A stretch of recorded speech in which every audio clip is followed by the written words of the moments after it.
Hey, what's up? It's Flex Alexander. And it's Imani. And welcome to the Daddy Daughter Dance Podcast, where we talk about all things father, daughter, and everything else around the world. Today, I'm excited, especially. I'm always excited when I get to do this with my daughter. But I'm really excited about this episode because we want to talk about her music. You know, she's really been putting in a lot of work. And figuring it all out, audience, all that stuff, and we're going to talk about all that stuff, her inspirations for songs, her process for songs and all that stuff. So that's what we're going to talk about today. I'm so excited and, we're going to get right into it. Yes. Hey. What's up with them songs, yo? Okay, so wait. So is there like a specific question? Well, I want to find out for Crazy for You, right? What was the process? Like, what hit you to say, I want to write about this subject? Is it something that's personal? Is it something where you use someone else's experience and you write? Like, how did that come to you? Well, that song was the first song that I ever did with China, and that was literally the first day like she came to our house, and she just we talked and stuff, and then she played the track on her phone, and then I was like, okay, we played more, of course, but then that was the one that really stuck out, right? And then we pretty much just started playing around with melodies and stuff like that. And she was playing around with stuff and I was playing around with stuff. And then that's kind of really where that started. I think the Crazy for You vibe, I think because the track sounds so pretty and laid back. So it just gave that type of song.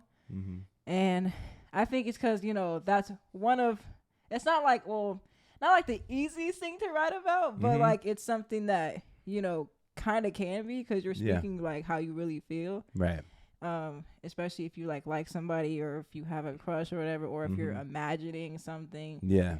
So I think that's really what that was. And, I feel like you can interpret it in any way that you want, really. Because you could say you're daydreaming or you're, imagining this person or if they like you back or when they like you back or you do like somebody and that's how you feel. I feel like it can be interpreted in all ways. Now do the lyrics just so what's the process? Is it melody first? Is it chorus? Is it hook? Is it verse? How do you structure your songs? I feel like it really depends. I think that song started off with the first verse. Then it went just kind of just, first verse and all that. Then the chorus was after. We had already did the first verse. But I think you kind of just really go with the flow. Some people start with a chorus first. I think honestly, I feel like things just happen. If you hear the chorus in your head first, then do that first. If you don't, and if you need to do the first verse first, then do that first, and then maybe that will help you think of the chorus. It just really depends. I think what you hear. Now, when you're collaborating, with the writer producer, I know it's been China, but in general, what is that experience like? You and China have a great chemistry, a great flow. What has that experience been like? I think it's honestly been cool to find someone that understands that, me and stuff in that sense, because there are, people who might not understand your vision and stuff. Yeah. So I think it was just, and it's just way easier at least for right now with you and just one person, because you really can talk and hear my stories and then turn that into a song and all that. I think it's really cool to have that and be able to experience that and I guess just see what continues to happen. Now, have you ever had what, all you guys singers call writer's block, where you just can't, the lyrics won't come to you, melody won't come to you, but there's a track you're listening to, you love it, and you just can't find anything for it. Has that happened to you? And if it has, how did you break out of it? I mean, I think that definitely has. I think breaking out of it could be. How did you break out of it? Like, if did you have a writer's block, or you were stuck on something, and how did you walk away from the song for a couple of days and then come back? Like, what was your process? I mean, well, if it's me, just me, like, just like by myself, because like when you're with like when I'm with another person, we could bounce off of each other, so it kind of still keeps the like flow happening. But when you're by yourself, if you get to that point to where it's like, okay, like I don't know what I'm like, what to say, like I think sometimes it's good to just pause and come back, because I've learned like to not force anything and to listen to yourself, like just that's just like in general. So if you don't feel it, you just can't force it, and then it can happen like maybe like 2 days later you like hear it in your head, and it's like, oh wait, let me write this down really quick, or like let me record this on my phone. I think just like letting yourself know, okay, it's fine to stop for a second and come back and see what else I could think about. Add to it. So in creating your songs and all that stuff, obviously, and this is, you can speak to the independent artists out there that may not know the process. Once you do that, what is your process of getting it up so people can hear it, or they can stream it, or they can purchase it? What is that process? Because there's you can go to Apple Music here, there. They're like, what is your process to get them everywhere, to get your songs everywhere? I mean, I don't know. The only thing we really have is just social media. Like that's how. But I mean, there are other platforms like DistroKid and stuff. Like that. No, yeah. I'm saying like I thought you meant like. No, I mean putting your song up. How do you get it out to the masses when you put it on put it on social media? You got to drive people somewhere, So what do you do? Well, it comes through the distribution site, and then social media is how I would get people to hear it. So like, or like it reach across the world. Some might just find it because they're like on their phone and they're like scrolling, and it like could pop up and they've never even seen it on Instagram. But some do. But what would you tell another artist? If there's another young you out there, even though you're young, but if there's another artist out there like you, what would you tell them? Say, okay, go to some if it's DistroKid, whatever. If you go here, and this is how you set everything up. Like that's what I'm looking for. Like, what do you tell a person? Well, yeah, you would just have to go to that whatever site that you choose. There's like more than just DistroKid. I'm not really sure too much about all the other ones, but you just kind of type in your like name, email, just like you're setting up any other thing. And then when you're in, there's like a tab that says like, where is it at? Upload. And you just tap that, and then you just type in, the song, the name. And then if it's your first song, that's when you have to choose the name that you want to go by. So you type in that name first, and then for your next songs, it'll all fall under that name, obviously. But you have to type in, the song. You have to add the song on there, the picture, the title. When you want it to be able to be, what is the word? Pre-ordered. Like it's like a whole thing. And then once you click next, like you can hear it. And then after that, you pretty much just, like, cause once you set that like date, They say to set it at least like 4 weeks in advance because it has to like process through and like all that. Once you set that and you click next and you're done, then you just wait until it. And then that's how, like, say you started getting revenue from it. That's how it goes through that process to them and then to you, distributing money. Yeah, I think you do get it on there, and if you also have like, what's the other one? I'm trying to think. ASCAP or BMI. Yeah. So that's also a way where you would get money and stuff like that, and whoever else like worked on the song, you like put their information and stuff. So like that's kind of how you would see that. See, so all you independent artists out there is a way that you can speak directly to your audience. Also, you don't have to go through those measures. You can also, build your own site and just have people come straight to you and buy your music. Now, your song TikTok. What was the thought behind TikTok? Was it happen to be TikTok? What was your thought behind it, and what was the vibe for that? Because I noticed, your stuff is smooth, and this one you gave a little something else to it, sort of dancing in the video. What was your thought behind the song TikTok? Let me think. Well, when we were doing that song,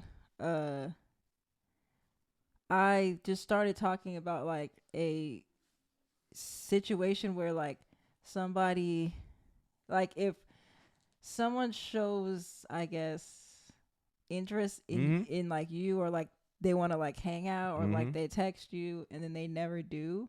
Right. It's like, why are you why are you continuing to like text me? Like why are you like, just leave me alone at this point? So I pretty much just started talking about that, and then that's kind of how we started that. And then when we were saying TikTok is because it's like, hurry up, like I don't have the time, like because I'm not someone that's gonna sit and wait for anyone, like this we know. But that's just in all aspects. Like if someone shows me just that they're just not like, that's just it for me. So it's like, it's just like, hurry up. And then if you don't, well then sorry, like so that's kind of what that really is about. And then when we started that, it was like, whoa, like this is actually really good, because like she ended up staying later than planned. And I was like it just felt like a day where like you had like a breakthrough moment, I guess. Like it was like, wow, like that was actually good. That was good. She ate. Yeah, ate. Yeah, definitely. I guess that's the word. Definitely ate. Yeah, ate. You'll kill me with these terminologies. So what's next for you? I mean, you don't have to say titles or nothing like that, but what kind of vibe are you going for next? Like, are you going for more up tempo, or are you going for more like something that's not as laid back and soft? Like, what are you thinking about next? Honestly, I think just kind of like exploring my sound even more and stuff, because like I feel that you can do really anything. Like if you choose to drop a whole country album, do that. If you choose to drop a rock album, literally do that. Right. So I think people should be able to have that freedom to do that. So I think I'm just like exploring my sound more and the type of stuff that I want to continue to create, and just like watching more people and like listening to more music, some our generation, maybe some not, just like seeing kind of like what the like vibe is, because there's so many people that I am heavily inspired by, and that just makes me like want to continue to keep going. Now you just mentioned something, mixing generations and genres. Would you ever be open to doing something with your mom? Yeah, I know she'd be like, yeah, Imani, let's do it. Like, I know I mean, why so wouldn't excited. you? She's one of the best vocalists of our generation. Period. I mean, really, in like you obviously taking after her and learning. And you got to be open to learn. That's the thing. Got to be open to learning techniques and exercises and, different styles of writing and collaborating and stuff like that. I think that would be pretty cool. No, I mean, obviously, I definitely would. We just have to actually do it. But I know she'd be like, yeah, Imani. Oh, yeah, for sure. I know she would. That would be cool. It'd be better than you and I doing one, that's for sure. You ain't going to hear me singing nothing. Nothing at all. What can you tell independent artists that would, because as an independent artist yourself, you still have to stay motivated. You still have to keep pushing and keep going, because the music business, we know this has changed. Records really aren't selling. It's just not even. It's almost like you have to do something else to sell a record. You have to, pop on TikTok or pop on Instagram, and then all of a sudden, then your record sells. Then you get in the zeitgeist and all that stuff. Before I ask about other people, what do you tell yourself to keep you going? I don't know, 'cause there's so many different things. We'll just pick one or two. Like, what do you tell yourself to keep going? When knowing where the industry is now as opposed to it was when we were coming up. Artists actually made some kind of money off records. I think mainly just to continue being me. Mm-hmm. 'Cause I think that's like the main thing that people like, is when they see someone who's just them, and it shows in like their whole entire being, and I think just like knowing that, just continuing to just put let the world hear it, and then they will find you, like, mm-hmm. just keep being creative and stuff like that. Mm-hmm. And just continue to be you, because I feel like that literally we're just watching Amir, another fellow artist of mine.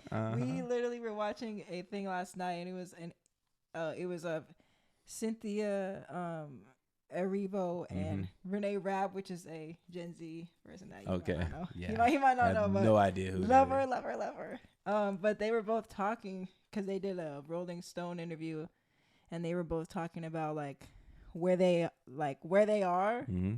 and like what kept them kind of like going. And she was just like, literally just being myself, like being you, and like knowing that like knowing that sometimes it's hard to, what did she say, like it's hard to believe like sometimes, because there's that thought of like, what if it doesn't, and stuff like that. But just to continue to keep going, and not letting those thoughts like stop you. Right. Well, that I think is the key, especially today in this industry, and it being so different. I wonder what it's going to be like for artists like yourself and the next generation after you, what it's going to be, because you have labels that are consolidating, and labels that were here 5 years ago are gone, and they're taking one and they putting this one up under their umbrella, and it's crazy. And then now you see so many companies getting in the 360 business, which means they are like, we want your touring. If you do TV, we want a piece of that. If you have merchandising, we want a piece of that, because they're not making money in records anymore. And music, I keep saying records, I'm dating myself, but they don't make the money in music anymore like they used to. So that's something that I think you artists out there can definitely take a little tidbit from. And for you, I want you to keep going. Don't get discouraged. Be original. Be yourself. But most of all, be great. That's it. Yeah. Be great. Be great. Where can everyone follow you at? So I changed my social media. So Whoa, news break. I didn't want people to get confused because I just go by my first name. So I put Imani with 2 I's though at the end because the Imani music by itself was taken. So Imani, like IMANI, music. And that's just everywhere. Like, again, TikTok, Instagram, all that. And okay, that's everywhere. Imani Music, Imani, 2 I's, Imani Music. And you can follow me at Flex A For Real on Instagram, TikTok, Snapchat, and Flex Alexander on Facebook. Please like, subscribe, and share our YouTube page. Please, we want to keep growing. And take suggestions. If you guys have subjects that you want to, suggest, put them in the comment section. We'll check them out, and we will work them into the show. So until next time, we appreciate you. Y'all be blessed. Peace out.